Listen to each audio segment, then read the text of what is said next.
Yes, yes, yo! Hello guys, good afternoon, good evening, good morning sa inyong lahat. This is Mr. KGB, ang inyong lingkod ulit. Ang oras ngayon ay 1:43 AM, November 18, 2023. So, ayun na nga, dating gawi guys. Wala namang kakaiba. Ganun at ganun pa rin sa mga sumusubaybay. Mag-view lang kayo na mag-view, manood kayo kung gusto nyo. Kung ayaw nyo, okay lang din naman. Pero kung gusto nyo ma-update at kung ano-ano pa mga mapapakinggan nyo ng mga ideas, concern, or anything na pwedeng makatulong sa ating pag-crypto journey, magbibigay tayo ng mga tip kahit papano kung anong pwede natin gawin. So, by the way, bago yon, ito, yung dati nating laging ginagawa, connect lang tayo sa ating Runin. Sa Runin wallet natin, guys. So, meron tayong 33. Okay, bumaba siya. 225 na yan. Pero okay lang yan. Hanggang sa mag-halving ang Bitcoin, guys. Malapit na mag-halving next year. At, ayun na nga. Marami namang catalyst na tinatawag para umangat si Bitcoin. Nandiyan yung ETF application ng BlackRock, ng Grayscale, at ng kung ano-ano pa mga parang dati nung inad yung gold na nagkaroon din ng ETF. So, hindi naman agad-agad umangat yun. Pero, ang problema kasi sa gold versus Bitcoin, ang gold namimina ng kahit sinong bansa. At hindi pa natin alam kung gaano karami ang supply.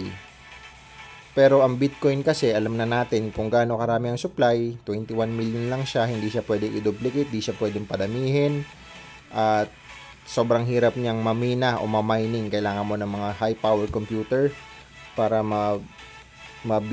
mamina mo ang isang Bitcoin. So, ganun siya, ganun kalaki at malaking cost nun sa kuryente. At bibili mo pa yon yung mga Antminer na yon. Unlike dati, nag-crypto mining din ako. Ang minina ko naman Ethereum. So, medyo madugo. At kasi ang isang device dati o isang machine, maabot 12 GPU pa dati. 1050 Ti yung gamit ko. Kasagsagan yan 2017. So, ang dami kong mining machine. Patayo pa akong warehouse. At sobrang daming gastos. At nung nagtapos na yung warehouse, nandun na lahat. Ang laki ng warehouse, kulang-kulang 1,000 square meter.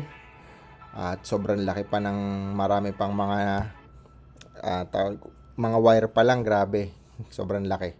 At ayun na nga, nung natapos yung warehouse, bumagsak naman yung value. At sinintay kong umangat ang value, mga sumunod na taon, nagpalit na si Ethereum. Nagkaroon ng Ethereum 2.0, kaya lahat. Pero bawi naman kahit paano sa mga inilabas. Yun nga lang kasi, tumaas naman kasi yung value ni Ethereum. At that time kasi, mga nasa 2,000 lang nag-try ako. 2,000 ang presyo ng Ethereum nung nagmamining kami. So, medyo kahit paano. Tapos umabot ng 17,000, mga ganon, isa. Tapos bumagsak ulit ng mga 7,000. So, parang pinanghinaan ako ng loob. Tapos, umangat hanggang sa nag-240. Pero ngayon si Ethereum, magkano ba si Ethereum ngayon? Si Ethereum nasa 107. So, ayun, kung marami kang hold niyan, hindi panalo. Tapos, kung namili ka pa. Pero, at that time kasi, nagkakaroon ako ng, kung dumating sa panahon, mas maganda pa, namili na ako ng Ethereum. Hindi pa ako naggastos sa kung saan-saan na, alam mo yun, warehouse, iba-ibang lugar pa ako, may mga mining machine. So, sobrang dami kong, kumbaga parang hub ng mga mining na ubos-ubos nga yung, punta lang kayo sa Gilmore, tanungin nyo kung sino yung pinakamalaki dyan na nabilan ng mga GPU that time. Talagang inuubos ko lahat ng supply ng GPU at that time dyan. At ayun na nga, para lang sa crypto mining. By the way, sad story naman yun. Minsan nga ayaw ko maalala yun. Kaya dun sa warehouse, yung mga machine, ayaw kong puntahan kasi nakikita ako sila, nalulungkot ako. Kasi imagine mo, mahigit 1,000 yun. 1,000 piraso. 1,000 piraso na mining machine. Isang piraso nun, 12 GPU. Bibilan mo yun ng power supply na 1,000 watts. Meron pa akong mga 1,200 watts. Tapos, bibilan mo ng motherboard, ng riser, hanggang sa mabuo mo yung frame, 12 GP, video card. So, ayun, umabot ng 200,000 ang isa nun. 1,000 ang ganun ko. Imagine mo. Kayo nang bahala mag-compute. Basta. So, ayun lang. Okay, balik na tayo dito sa Ron token. So, refresh lang natin. Farm muna tayo, guys. Marami na tayo nagkukwento na naman. Si Mr. KGB. Keep dreaming and exploring, guys. KGB. So, ito, 29 yung Ron natin. Okay. Stake lang natin. Claim lang natin siya, guys. Claim ulit. At ayun na nga, swap lang ulit natin. So, ito yung bagong product ni Ron. Si Ronin Name Service.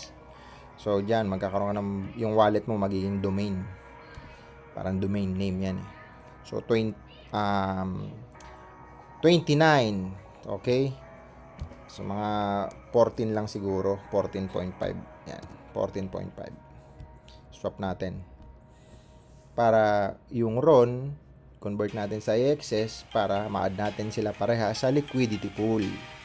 Para pwede ulit natin silang i-stake sa farming ng Katana. At ayun lang, paulit-ulit ko itong gagawin hanggang sa magsawa kayo manood ng video.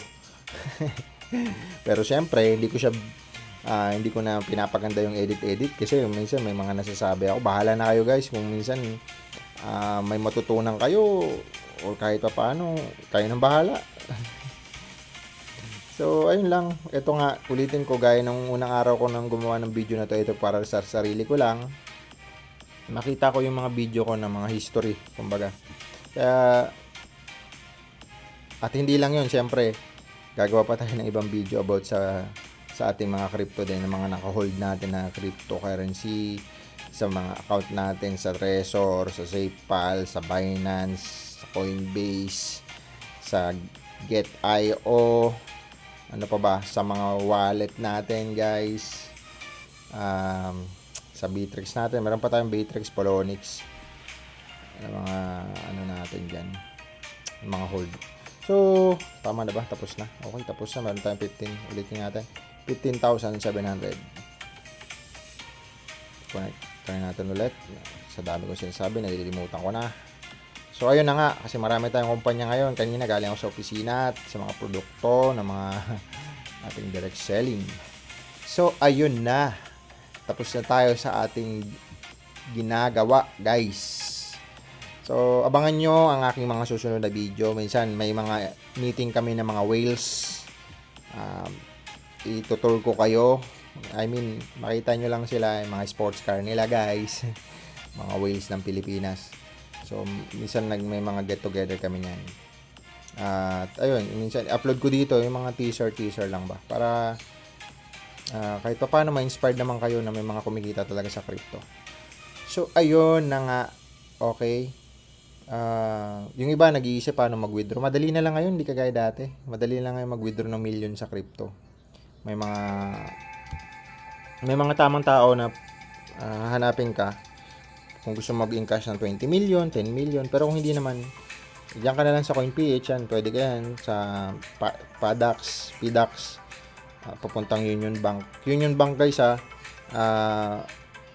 okay ang Union Bank kumpara sa ibang bangko. Kasi Union Bank nag-encourage sila na about sa crypto, papunta sa era ng crypto. So, hindi sila kagaya ng ibang bangko na pag nalaman na yung pera mo galing crypto, ipapa-close nila yung account mo. Kahit gaano pa yung katagal. So, gaya nga nung kakilala natin vlogger na ang tagal na ng crypto niya, ay ng bangko niya sa BDO, yung pera niya, yung bank account niya, nalaman lang na nag-crypto siya, pina-close. So, ang tagal niya na nasa BDO, tapos pina-close. So, pasensya na po, medyo na shoutout na si BDO. So, si Union Bank, crypto friendly siya. So, ayun lang guys. Okay. At, ayun na nga. Check natin ngayon ang nangyari sa Bitcoin. Medyo bumagsak siya. Nag 1 point yan kanina eh. Pero umangat na ulit. Ganun naman sa crypto, volatile siya guys. Kaya kung pumasok kayo sa crypto trading, yung futures, medyo madugo yun. Ayaw kong pumasok doon guys. Sa Forex sa Euro USD lang ako. Ayaw ko na masyadong volatile kasi nakakatakot masunog ang pera. Actually, maraming beses na tayo nasunog dyan. So, kaya ayun, ito sa 100 lang si Ethereum. Imaginein mo, nag-start lang ako dyan, 500. 200 to be exact. 200, 300. Kung alam ko lang, namili na ako, binili ko ng, at that time, ano bang kotse ko na? Range Rover. Binili ko Range Rover, binili ko na lang sana lahat nito. So, ay. By the way. Ganun talaga ang buhay. So, okay, si Bitcoin nasa 2 million, mga onte. Kanina kasi 1 point plus yan. Ang umangat ngayong araw, ito, si Celestia pa rin sa top. Tumingin tayo sa top 100. Ito ngayon ko na ito nakita. Parang bagong token to. Pasok agad sa top 40. Gusto Ano ba siya dati? Siya pala si Bit daw dati. So, pinalitan lang ng pangalan. Okay. So, ito, yan. I don't know, naka-add siguro sa, CoinGecko. Kasi may mga buy na nakalagay. So, ayun na nga. Ito, bagong pasok rin to. Ito, si Tao, okay din to. Si Bet Tensor, okay din to. Ano din yan, bullish. So, si Gala, umabot ka lang ng 40, guys. Umabot lang ito ng 34 ata to dati. Check natin, 34 nga ba all-time high nito? 41 pala. So, isa tayo sa top 200 na nito holder. Isa tayo sa top 200 holder ng Gala sa buong mundo. Sa buong mundo. So, kung check natin yan, sino ba mga, yun lang yun. Pag-click mo nun, check mo tong top holder. Okay. Pasok tayo sa top 200 yan. Basta top 200 ako. Top 200 nga ba? Check nga ulit natin. Okay, nandito na tayo sa 100 plus. 200, 150. Okay, check natin Walang halong hype. Ay, umangat na. Dami nagbilihan, guys. Okay, dami nagbilihan. Naku po, mukhang pasok na tayo sa top Naku. Dati hindi naman ganyan kadami ang yan Mukhang pasok na tayo sa top Okay, nandito lang tayo sa area na to. Hindi ko na babanggitin. Pasok pa rin tayo sa top 300 hanggang 350 yan. 300 hanggang 350. 301. Nandiyan tayo dyan sa holder ng Gala. Kaya kahit pa paano, imagine mo, 96,000 pinakamanot hanggang 72,000. Yan. Hindi naman tayo mabot doon. Nandito na tayo sa bandang 20 pataas. So, ayun na nga. Pag umangat yan, kayo na bahala. Ngayon, magkano si Gala? Sa 1. So, kung pumapalo yan ng mga 40 dati, so sabihin mo na times 20. So, times 20 din yan. Times 20. Sabihin mo top 20 tayo dyan. Ito tayo. Kunyari, ito. Dito na lang. Times 20 tayo yan. 81. Sabihin mo na lang. Bahala na basta. So, ayun na nga. Malaki kasi tiwala ko dito kasi meron nag-launch sila ng Gala Music, Gala Movie. Hindi lang sila basta NFT games. At saka pasok sila top 74. Tsaka sila yung mga crypto gaming, blockchain na hindi sila nagpabaya. Tuloy-tuloy ang development. Kasama na nga doon yung Axie. Kaya tayo nag-hold dito. Instead na maglagay sa Binance, dito ko na linagay at least kahit pa paano nag-stick tayo. At nagta 31 na tayo dyan per day. 31 ba? 32. So, tingnan natin. So, kung magkano. EXS, guys. Aha. Check natin. So, meron tayong 31, 346 ngayon. 31 mo na lang. Okay, meron tayong 10,000 dyan a day. Kahit pa paano, naka lang tayo. Diba? 10,000 a day. Not bad. Pero ang total natin ngayon sa Gala ay meron tayong 34, 316. Check natin how much is that. So, okay, paste lang natin. Okay, yan. Meron tayong 11. Medyo bumagsak siya kasi 12 na yan. 11.9. Tapos nagta-10 ka pa per day. So, ayun lang. Yabang ko yun, pero ganun talaga. Mayayabangan ka lang kung wala ka niyan. So, minsan kailangan mo rin ma-inspired. Maraming mga negosyante na nag-step up, paangat, kasi na-inspired sila. Ganun naman So, ikaw, na naiinggit dyan na nanonood ngayon, naiinggit ka. So, tanggalin mo na yung crab mentality na kapwa Pilipino kakainggitan mo or alam mo yun, may masasabi ka. So, kumbaga, kaya siguro ganyan ka. Hindi ka umangat at maliit savings mo kasi naiinggit ka pa rin.